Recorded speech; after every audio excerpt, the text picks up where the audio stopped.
যে বলে যে আমি পালিয়ে যাব না বলে যে পালিয়ে যায়, সে আসি বলে কখনো আসবে না।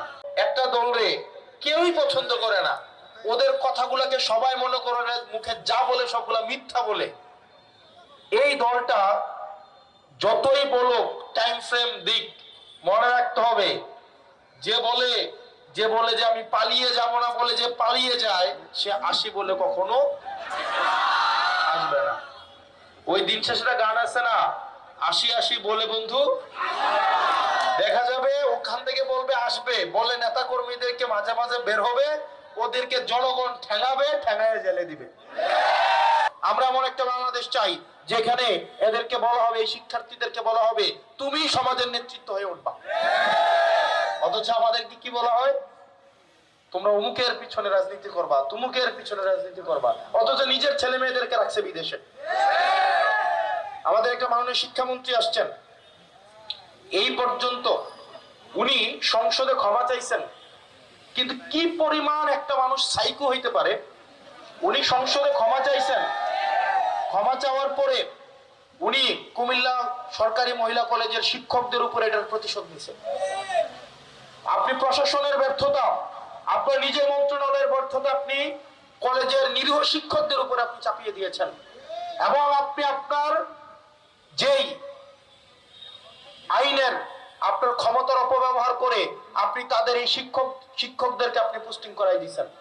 ওই দিন শেষে ডাক্তার এবং শিক্ষক এই দুইটা নিরীহ শ্রেণী আছে, না পারলে গিয়ে ওদেরকে ধরে পিটাও।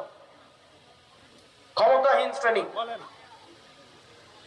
মিলন সাহেব, আমরা আপনার অতীত জানি, আপনার পরিবারের দুর্নীতিও আমরা জানি, মন্ত্রণালয়ে আপনার দুর্নীতিও আমরা জানি।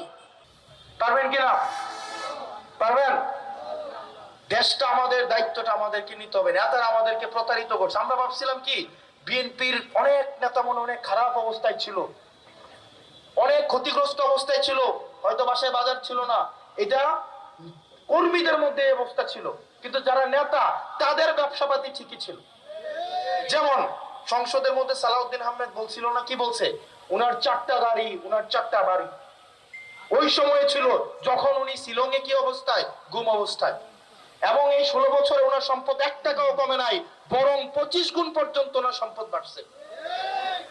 ওনার ছেলে ব্যাংকের ডিরেক্টর পর্যন্ত ছিল, কিন্তু যুব দলের ইউনিয়নের নেতা কর্মী বাড়িতে আসতে পারে নাই। পারছে? পারছে? জ্বালানি মন্ত্রী। আমরা আগে ভাবতাম কি আসলে মনে হয় বিএনপি স্বাধীন পুলিশ চায়, স্বাধীন মিডিয়া চায়, স্বাধীন নির্বাচন কমিশন চায়। গত 16 বছর ধরে তারা এগুলো বলছে, আমরা ভাবছিলাম আসলেই মনে হয় চায়।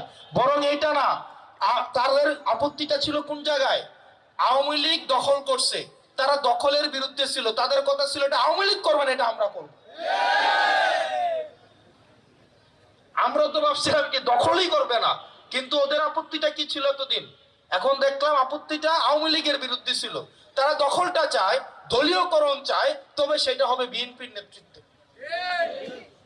অথচ আমরা তো দখলেরই বিরুদ্ধে ছিলাম, দলীয়করণেরই বিরুদ্ধে ছিলাম।